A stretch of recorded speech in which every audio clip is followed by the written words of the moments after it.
नमो भगवते वासुदेवाय नमः।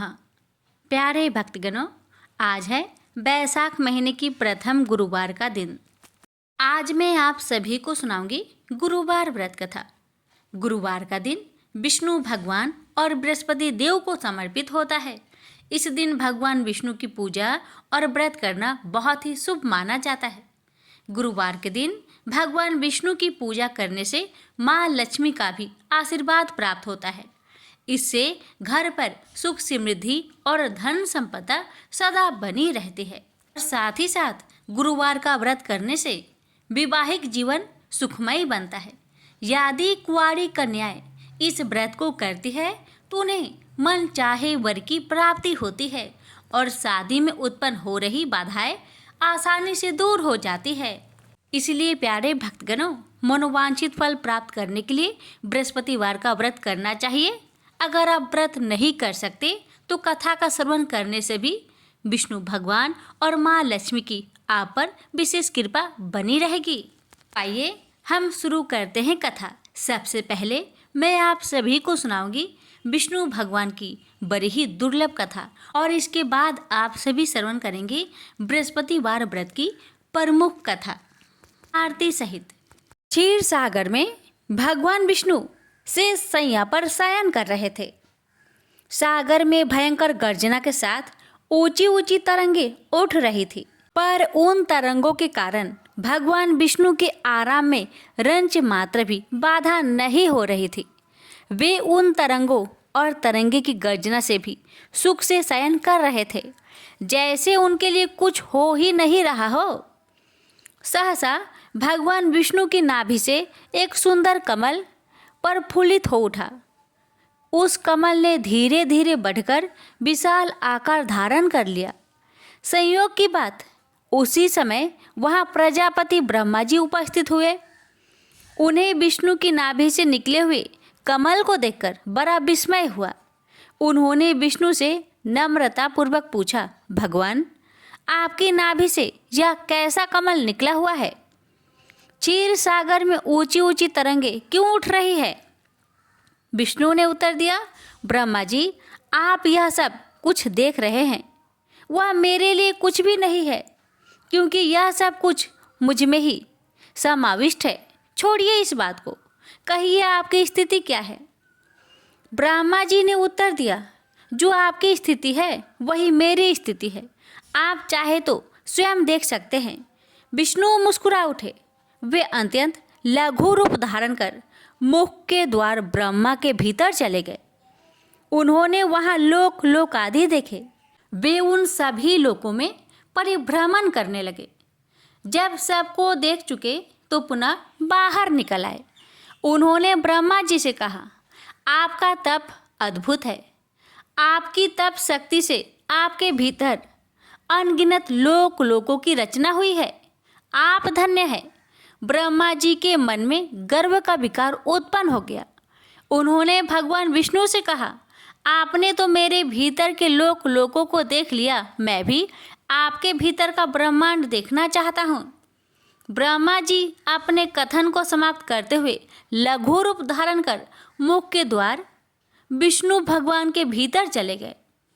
उन्होंने विष्णु भगवान के भीतर देखा अनंत ब्रह्मांड, अनेक सूर्य, चंद्रमा, ग्रह और ग्रह।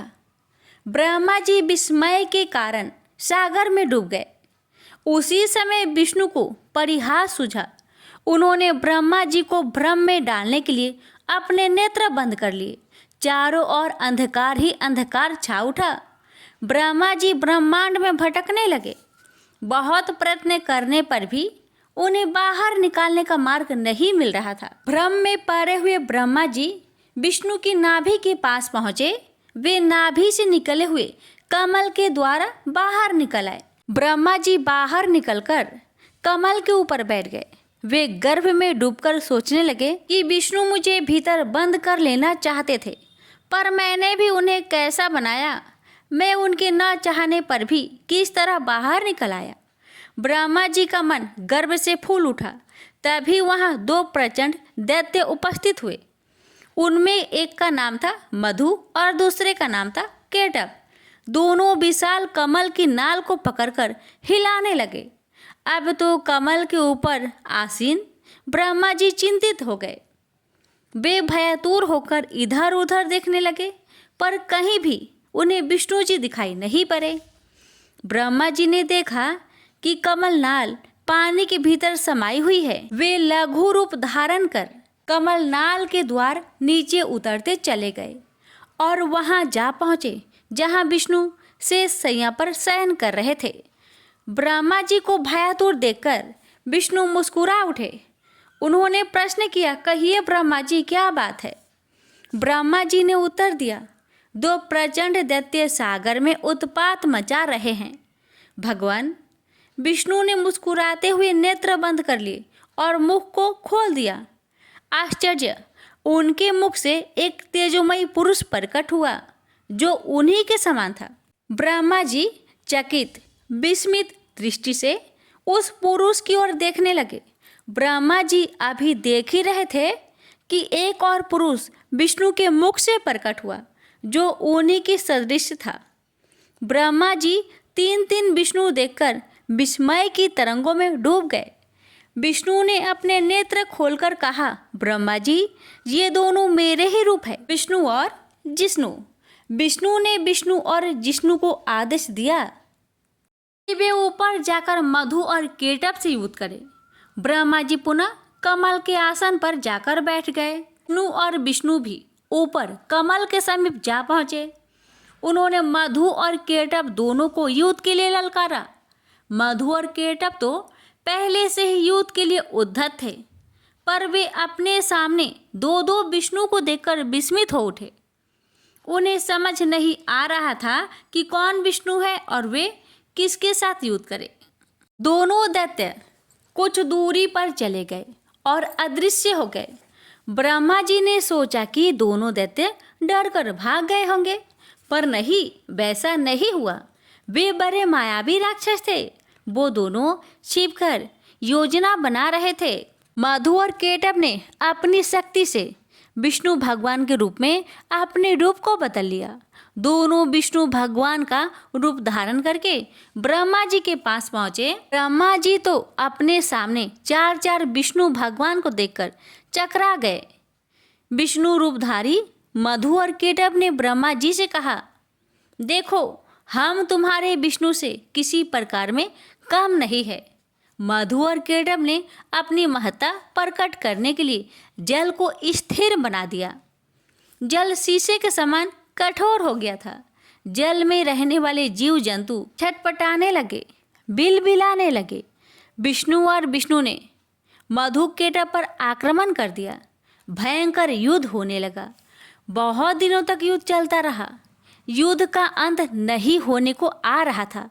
कमल पर बैठे हुए ब्रह्मा जी घबरा रहे थे। ब्रह्मा जी की आकुलता को देखकर एक सुंदर स्त्री मोहिनी प्रकट हुई। उसके अंग अंग में सौंदर्य और मादकता टपक रही थी। मधु और केटप उसे देखते ही उस पर मोहित हो उठे और युद्ध करना भूल गए। विष्णु भगवान और जिष्णु ने अवसर पाकर मधु और केटप को मृत्यु की गोद में सुला दिया।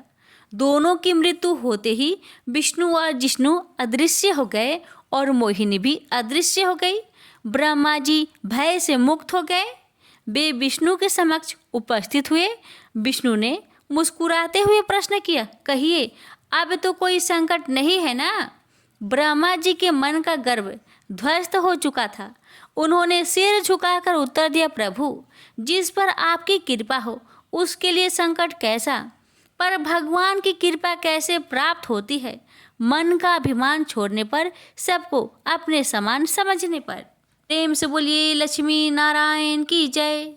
अब मैं आप सभी को सुनाऊंगी बृहस्पतिवार व्रत की प्रमुख कथा, जो कि हर बृहस्पतिवार को इस कथा का श्रवण अवश्य करना चाहिए। इस कथा के बिना आपका व्रत अधूरा माना जाता है। अगर आप व्रत करते हैं तो इस कथा को अवश्य सुनेगा। भगवान की कृपा आप पर और आपके पूरे परिवार पर सदा बनी रहेगी। बस श्रद्धापूर्वक कथा को पूरा सुनिए। कथा। भारतवर्ष में एक प्रतापी और दानी राजा राज्य करता था। वह नित्य गरीबों और ब्राह्मणों की सहायता करता था। यह बात उसकी रानी को अच्छी नहीं लगती थी। वह न ही गरीबों को दान देती, न ही भगवान का पूजन करती थी और राजा को भी दान देने से मना किया करती थी। एक दिन की बात है कि राजा वन में शिकार खेलने गए हुए थे, तो रानी महल में अकेली थी। उसी समय बृहस्पति देव भगवान साधु भेष में राजा के महल में भिक्षा लेने के लिए गए और भिक्षा मांगी। रानी ने भिक्षा देने से इनकार कर दिया और कहा, हे साधु महाराज, मैं तो दान पुण्य से तंग आ गई हूँ। मेरा पति सारा धन लुटाते रहते हैं। मेरी इच्छा है कि हमारा धन नष्ट हो जाए, फिर न रहेगा बांस, न बजेगी बांसुरी। रानी की बातें सुन साधु महाराज ने कहा, हे देवी, तुम तो बड़ी विचित्र हो। धन संतान तो सभी चाहते हैं, पुत्र और लक्ष्मी तो पापी के घर भी होने चाहिए। यदि तुम्हारे पास धन अधिक है तो भूखों को भोजन दो, प्यासों के लिए प्याऊ बनवाओ, मुसाफिरों के लिए धर्मशालाएं खुलवाओ। वो निर्धन कुंवारी कन्याओं का विवाह नहीं कर सकते, उनका विवाह करा दो। ऐसे और भी कई काम हैं जिनके करने से तुम्हारा यश लोक परलोक में फैलेगा। परंतु रानी पर उपदेश का कोई प्रभाव ना पड़ा। वह बोली, महाराज, आप मुझे कुछ न समझाए। मैं ऐसा धन नहीं चाहती जो हर जगह बांटती फिरूं। साधु ने उत्तर दिया, यदि तुम्हारी ऐसी इच्छा है तो तथास्तु। तुम ऐसा करना कि बृहस्पतिवार को घर लीपकर पीली मिट्टी से अपना सिर धोकर स्नान करना, भट्टी चढ़ाकर कपड़े धोना। ऐसा करने से आपका सारा धन नष्ट हो जाएगा। इतना कहकर वह साधु महाराज वहां से आलोप हो गए। साधु के अनुसार कई बातों को पूरा करते हुए रानी को केवल 3 बृहस्पतिवार ही बीते थे कि उसकी समस्त धन संपत्ति नष्ट हो गई।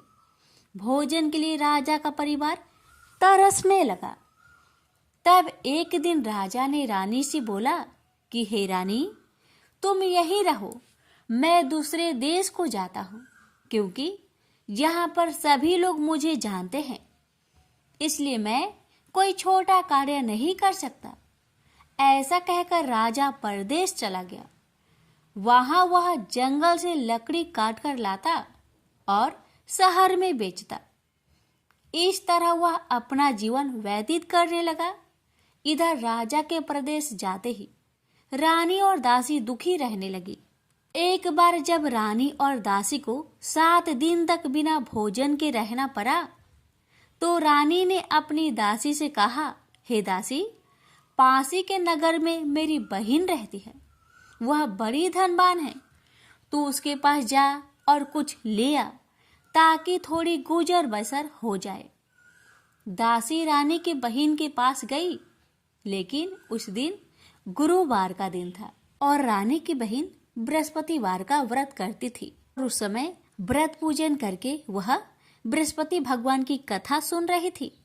दासी ने रानी की बहन को अपनी रानी का संदेश दिया, लेकिन रानी की बड़ी बहन ने कोई उत्तर नहीं दिया। जब दासी को रानी की बहन से कोई उत्तर नहीं मिला तो उसे बहुत दुख हुआ, साथ ही साथ उसे क्रोध भी आया।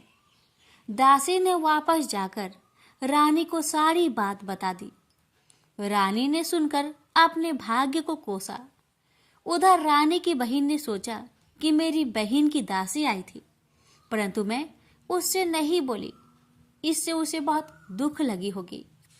कथा सुनकर और पूजन समाप्त करके वह अपनी बहन के घर गई और कहने लगी, हे बहन, मैं बृहस्पतिवार का व्रत कर रही थी। तुम्हारी दासी मेरे घर आई थी, परंतु जब तक कथा होती है तब तक ना तो उठते हैं और ना ही बोलते हैं, इसलिए मैं नहीं बोली। कहो दासी, क्यों गई थी? रानी बोली, बहन, तुमसे क्या छिपाऊं? हमारे घर में खाने तक को अनाज नहीं था। ऐसा कहते कहते रानी की आंखें भर आई। उसने दासी समेत पिछले 7 दिनों से भूखे रहने तक की बात अपनी बहन को विस्तार पूर्वक बताई। रानी की बहन बोली, देखो बहन, भगवान बृहस्पति देव सबकी मनोकामना को पूर्ण करते हैं। देखो, शायद तुम्हारे घर में अनाज रखा हो। पहले तो रानी को विश्वास नहीं हुआ, पर बहन के आग्रह करने पर उसने अपनी दासी को अंदर भेजा तो उसे सचमुच अनाज से भरा हुआ एक घड़ा मिल गया। यह देखकर दासी को बड़ी हैरानी हुई। दासी ने रानी से कहा, हे रानी, जब आपको भोजन नहीं मिलता तो हम क्या करते हैं? व्रत ही तो करते हैं। इसलिए क्यों ना इनसे व्रत और कथा की विधि पूछ ली जाए, ताकि हम भी व्रत कर सके। तब रानी ने अपनी बहन से बृहस्पतिवार के व्रत के बारे में पूछा। उसकी बहन ने बताया, बृहस्पतिवार के दिन व्रत में चने की दाल और मुनक्का से विष्णु भगवान का केले की जड़ में पूजन करे तथा दीपक जलाए, व्रत कथा सुने और पीला भोजन ही करे। इससे बृहस्पति देव प्रसन्न होते हैं। व्रत और पूजन विधि बताकर रानी की बहन अपने घर को लौट गई। 7 दिन के बाद जब गुरुवार आया तो रानी और दासी ने व्रत रखा। घुड़सार में जाकर चना और गुड़ लेकर आई। फिर उससे केले की जड़ तथा विष्णु भगवान का पूजन किया। अब पीला भोजन कहाँ से आए, इस बात को लेकर दोनों बहुत दुखी थे। चूंकि उन्होंने व्रत रखा था, इसलिए बृहस्पति देव उनसे प्रसन्न थे। इसलिए वे एक साधारण व्यक्ति का रूप धारण करके 2 थालों में सुंदर पीला भोजन दासी को दे गए। भोजन पाकर दासी प्रसन्न हुई और फिर रानी के साथ मिलकर भोजन ग्रहण किया। उसके बाद वे सभी गुरुवार का व्रत और पूजन करने लगे। बृहस्पति भगवान की कृपा से उनके पास फिर से धन संपत्ति आ गई, परंतु रानी फिर से पहले की तरह आलस्य करने लगी। तब दासी बोली, देखो रानी, तुम पहले भी इस प्रकार आलस्य करती थी। तुम्हें धन रखने में कष्ट होता था, इस कारण सभी धन नष्ट हो गया। और अब जब भगवान बृहस्पति की कृपा से धन मिला है तो तुम्हें फिर आलस्य होता है। रानी को समझाते हुए दासी कहती है कि बड़ी मुसीबतों के बाद हमने यह धन पाया है, इसलिए हमें दान पुण्य करना चाहिए, भूखे मनुष्य को भोजन कराना चाहिए और धन को शुभ कार्यों में खर्च करना चाहिए, जिससे तुम्हारे कुल का यश बढ़ेगा, स्वर्ग की प्राप्ति होगी और पितर प्रसन्न होंगे। दासी की बात मानकर रानी अपना धन शुभ कार्यों में खर्च करने लगी, जिससे पूरे नगर में उसका यश फैलने लगा। बृहस्पतिवार व्रत कथा के बाद श्रद्धा के साथ आरती की जानी चाहिए। इसके बाद प्रसाद बांटकर उसे ग्रहण करना चाहिए। एक दिन राजा दुखी होकर जंगल में एक पेड़ के नीचे आसन जमाकर बैठ गया। वह अपनी दशा को याद करके व्याकुल होने लगा। बृहस्पतिवार का दिन था। एकाएक उसने देखा कि निर्जन वन में एक साधु प्रकट हुए। साधु भेष में स्वयं भगवान बृहस्पति थे। लकड़हारे के सामने आकर बोले, हे लकड़हारे, सुनसान जंगल में तू चिंता मग्न क्यों बैठा है? लकड़हारे ने दोनों हाथ जोड़कर प्रणाम किया और उत्तर दिया, हे महात्मा जी, आप सब कुछ जानते हैं, मैं क्या कहूँ? यह कहकर रोने लगा और साधु को अपनी आत्मकथा सुनाई। महात्मा जी ने कहा, तुम्हारी स्त्री ने बृहस्पति के दिन बृहस्पति भगवान का निरादर किया था, जिसके कारण रुष्ट होकर उन्होंने तुम्हारी यह दशा कर दी। अब तुम चिंता को दूर करके मेरे कहने पर चलो तो तुम्हारे सब कष्ट दूर हो जाएंगे और भगवान पहले से भी अधिक संपत्ति देंगे। तुम बृहस्पति के दिन कथा किया करो। 2 पैसे के चने मुनक्का लाकर उसका प्रसाद बनाओ और शुद्ध जल से लोटे में शक्कर मिलाकर अमृत तैयार करो। कथा के पश्चात अपने सारे परिवार और सुनने वाले प्रेमियों में अमृत व प्रसाद बांटकर आप भी ग्रहण करो। ऐसा करने से भगवान तुम्हारी सब मनोकामनाएं पूरी करेंगे। साधु के ऐसे वचन सुनकर लकड़हारा बोला, हे प्रभु, मुझे लकड़ी बेचकर इतना पैसा नहीं मिलता जिससे भोजन के उपरांत कुछ बचा सकूं। मैंने रात्रि में अपनी स्त्री को व्याकुल देखा है। मेरे पास कुछ भी नहीं जिससे मैं उसकी खबर मंगा सकूं।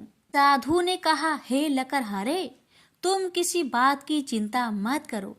बृहस्पति के दिन तुम रोजाना की तरह लकड़ियां लेकर शहर को जाओ। तुमको रोज से दुगुना धन प्राप्त होगा, जिससे तुम भली भांति भोजन कर लोगे तथा बृहस्पति देव की पूजा का सामान भी आ जाएगा। इतना कहकर साधु महाराज अंतर्ध्यान हो गए। धीरे धीरे समय व्यतीत होने पर फिर वही बृहस्पतिवार का दिन आया। लकड़हारा जंगल से लकड़ी काटकर किसी शहर में बेचने गया।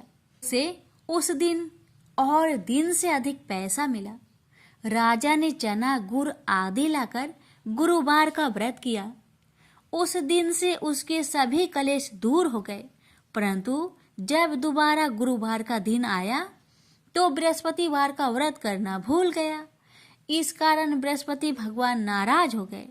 उस दिन उस नगर के राजा ने विशाल यज्ञ का आयोजन किया तथा शहर में यह घोषणा करा दी कि कोई भी मनुष्य अपने घर में भोजन न बनाए, न आग जलाए। समस्त जनता मेरे यहाँ भोजन करने आए। इस आज्ञा को जो न मानेगा उसे फांसी की सजा दी जाएगी। इस तरह की घोषणा संपूर्ण नगर में करवा दी गई। राजा की आज्ञा अनुसार शहर के सभी लोग भोजन करने गए, लेकिन लकड़हारा कुछ देर से पहुंचा।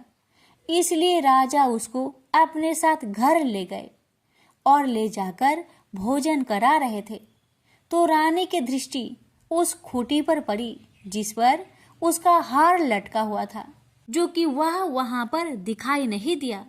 रानी ने निश्चय किया कि मेरा हार इस मनुष्य ने चुरा लिया है।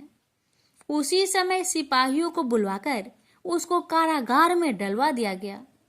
जब लकड़हारा कारागार में पड़ गया और बहुत दुखी होकर विचार करने लगा कि न जाने कौन से पूर्व जन्म के कर्म से मुझे यह दुख प्राप्त हुआ है, और उसी साधु को याद करने लगा जो कि जंगल में मिला था। उसी समय तत्काल बृहस्पति देव साधु के रूप में प्रकट हुए और उसकी दशा को देखकर कहने लगे, अरे मूर्ख, तूने बृहस्पति देव की कथा नहीं करी, इस कारण तुझे दुख प्राप्त हुआ है। अब चिंता मत कर, बृहस्पतिवार के दिन कारागार के दरवाजे पर तुझे 4 पैसे परे मिलेंगे। से तू बृहस्पति देव की पूजा करना, तेरे सभी कष्ट दूर हो जाएंगे। बृहस्पति के दिन उसे 4 पैसे मिले। लकड़हारे ने कथा कही। उसी रात्रि को बृहस्पति देव ने उस नगर के राजा को स्वप्न में कहा, हे राजा, तुमने जिस आदमी को कारागार में बंद किया है वह निर्दोष है, वह राजा है, उसे छोड़ देना। रानी का हार उसे खूंटी पर लटका है। अगर तू ऐसा नहीं करेगा तो मैं तेरे राज्य को नष्ट कर दूंगा। इस तरह रात्रि के स्वप्न को देखकर राजा प्रातःकाल उठा और खूंटी पर हार देखकर लकड़हारे को बुलाकर क्षमा मांगी तथा लकड़हारे को योग सुंदर वस्त्र आभूषण देकर विदा कर दिया। बृहस्पति देव की आज्ञा अनुसार लकड़हारा अपने नगर को चल दिया। राजा जब अपने नगर के निकट पहुंचा तो उससे बड़ा आश्चर्य हुआ। नगर में पहले से अधिक बाग, तालाब, कुएं तथा बहुत सी धर्मशाला, मंदिर आदि बन गई है। राजा ने पूछा, यह किसका बाग और धर्मशाला है? तब नगर के सब लोग कहने लगे, यह सब रानी और बांदी के हैं। तो राजा को आश्चर्य हुआ और गुस्सा भी आया। जब रानी ने यह खबर सुनी कि राजा आ रहे हैं तो उन्होंने बांदी से कहा कि हे दासी, देख राजा हमको कितनी बुरी हालत में छोड़ कर गए थे। हमारी ऐसी हालत देखकर वह लौट न जाए, इसलिए तू दरवाजे पर खड़ी हो जा। आज्ञा अनुसार दासी दरवाजे पर खड़ी हो गई। राजा आए तो उन्हें अपने साथ ले आई। तब राजा ने क्रोध करके अपनी रानी से पूछा कि यह धन तुम्हें कैसे प्राप्त हुआ है। तब उन्होंने कहा, हमें यह सब धन बृहस्पति देव के व्रत के प्रभाव से प्राप्त हुआ है। राजा ने निश्चय किया कि 7 रोज बाद तो सभी बृहस्पति देव का पूजन करते हैं, परंतु मैं प्रतिदिन दिन में 3 बार कहानी तथा रोज व्रत किया करूंगा। अब हर समय राजा के दुपट्टे में चने की दाल बंधी रहती था। दिन में 3 बार कहानी कहता। एक रोज राजा ने विचार किया कि चलो अपनी बहन के यहाँ हो आए। इस तरह निश्चय कर राजा घोड़े पर सवार हो अपनी बहन के यहाँ को चलने लगा। मार्ग में उसने देखा कि कुछ आदमी एक मुर्दे को ले जा रहे हैं। उन्हें रोककर राजा कहने लगे, अरे भाइयों, मेरी बृहस्पति देव की कथा सुन लो। ये बोले, लो हमारा तो आदमी मर गया है, इसको अपनी कथा की पड़ी है। परंतु कुछ आदमी बोले, अच्छा कहो, तुम्हारी बृहस्पति भगवान की कथा भी सुनेंगे। राजा ने दाल निकाली और जब कथा आदि हुई कि मुर्दा हिलने लग गया और जब कथा समाप्त हो गई तो राम राम करके मनुष्य उठकर खड़ा हो गया। अब आगे मार्ग में उसे एक किसान खेत में हल चलाता मिला। राजा ने उसे देख उससे बोला, अरे भाई, तुम मेरी बृहस्पति बार की कथा सुन लो। किसान बोला, जब तक मैं तेरी कथा सुनूंगा तब तक 4 हरैया जोत लूंगा। जा अपनी कथा किसी और को सुनाना। इस तरह राजा आगे चलने लगा। राजा के हटते ही बैल पछाड़ खाकर गिर गया तथा किसान के पेट में बड़ी जोर का दर्द होने लगा। उस समय उसकी माँ रोटी लेकर आई। उसने जब यह देखा तो अपने पुत्र से सब हाल पूछा और बेटे ने भी सभी हाल कह दिया। तो बुढ़िया दौड़ी दौड़ी उस घुड़सार के पास गई और उससे बोली कि मैं तेरी कथा सुनूंगी, तू अपनी कथा मेरे खेत पर चलकर ही करना। राजा ने बुधिया के खेत पर जाकर कथा कही, जिसके सुनते ही वह बैल उठ खड़ा हुआ तथा किसान के पेट का दर्द भी बंद हो गया। राजा अपनी बहन के घर पहुंचा। बहन ने भाई की खूब मेहमानी की। दूसरे रोज प्रातःकाल राजा जागा तो वह देखने लगा कि सब लोग भोजन कर रहे हैं। राजा ने अपनी बहन से कहा, ऐसा कोई मनुष्य है जिसने भोजन नहीं किया हो? मेरी बृहस्पतिवार की कथा सुन ले। बहन बोली, हे भैया, यह देश ऐसा ही है कि पहले यहाँ के लोग भोजन करते हैं, बाद में अन्य काम करते हैं। अगर कोई पड़ोस में हो तो देखाऊं। वह ऐसा कहकर देखने चली गई, परंतु उसे कोई ऐसा व्यक्ति नहीं मिला जिसने भोजन न किया हो। अतः वह एक कुमार के घर गई जिसका लड़का बीमार था। उसे मालूम हुआ कि उनके यहाँ 3 रोज से किसी ने भोजन नहीं किया है। रानी ने अपने भाई की कथा सुनने के लिए कुम्हार से कहा। वह तैयार हो गया। राजा ने जाकर बृहस्पतिवार की कथा कही, जिसको सुनकर उसका लड़का ठीक हो गया। अब तो राजा की प्रशंसा होने लगी। एक रोज राजा ने अपनी बहन से कहा कि हे बहन, हम अपने घर को जाएंगे, तुम भी तैयार हो जाओ। राजा की बहन ने अपनी सास से कहा तो सास ने कहा, हाँ चली जाओ, परंतु अपने लड़के को मत ले जाना, क्योंकि तेरे भाई के तो कोई औलाद ही नहीं है। बहन ने अपने भैया से कहा, हे भैया, मैं तो चलूंगी, पर कोई बालक यहाँ से नहीं जाएगा। राजा बोला, जब कोई बालक नहीं चलेगा तब तुम ही क्या करोगी आके? बड़ी दुखी मन से राजा अपने नगर को लौट आया। राजा ने अपनी रानी से कहा, हम निर्वंशी हैं, हमारा मुंह देखने का धर्म नहीं है और कुछ भोजन आदि नहीं किया। रानी बोली, हे प्रभु, बृहस्पति देव ने हमें सब कुछ दिया है, वह हमें औलाद अवश्य देंगे। उसी रात को बृहस्पति देव ने राजा से सपने में कहा, हे राजा, उठ, सभी सोच त्याग दे, तेरी रानी गर्भ से है। राजा यह बात सुनकर बहुत प्रसन्न हुआ और 9वें महीने में रानी के गर्भ से एक सुंदर पुत्र पैदा हुआ।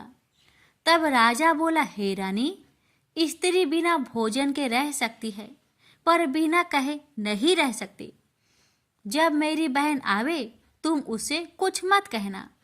रानी ने सुनकर हाँ कर दिया। जब राजा की बहन ने यह शुभ समाचार सुना तो वह बहुत खुश हुई तथा बधाई लेकर अपने भाई के यहाँ आई। तभी रानी ने कहा, घोड़ा चढ़कर तो नहीं आई, गधा चढ़ी आई। राजा की बहन बोली, भाभी, मैं इस प्रकार ना कहती तो तुम्हें औलाद कैसे मिलती। बृहस्पति देव ऐसे ही हैं, जैसी जिसके मन में कामनाएं हैं सभी को पूर्ण करते हैं।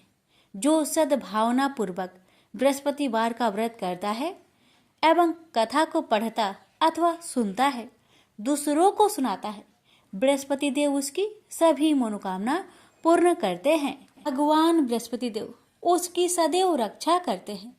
संसार में जो मनुष्य सद्भावना से भगवान जी का पूजन व्रत सच्चे हृदय से करते हैं, उनकी सभी मनोकामनाएं पूर्ण करते हैं। जैसे सच्ची भावना से रानी और राजा ने उनकी कथा का गुणगान किया तो उनकी सभी इच्छाएं बृहस्पति देव जी ने पूर्ण की थी। इसलिए पूर्ण कथा सुनने के बाद प्रसाद लेकर जाना चाहिए। हृदय से उसका मनन करते हुए जयकारा बोलना चाहिए। बोलिए बृहस्पति देव की जय, विष्णु भगवान की जय।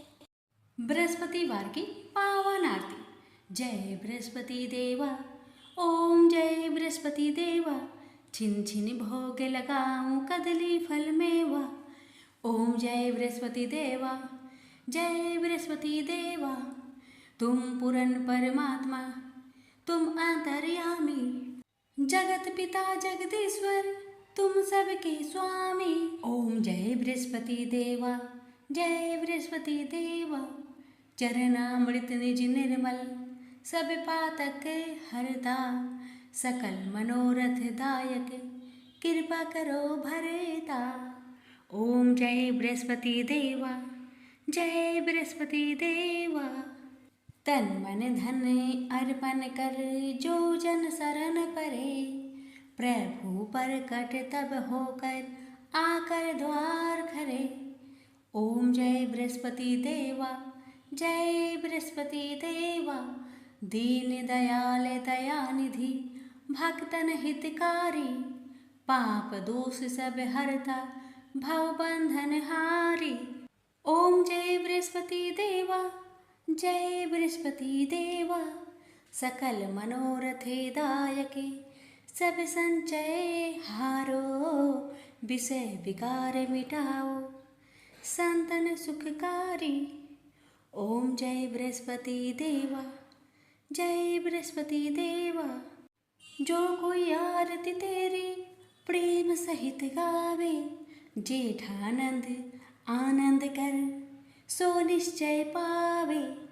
ओम जय बृहस्पति देवा, जय बृहस्पति देवा। प्रेम से बोलिए बृहस्पति भगवान की जय।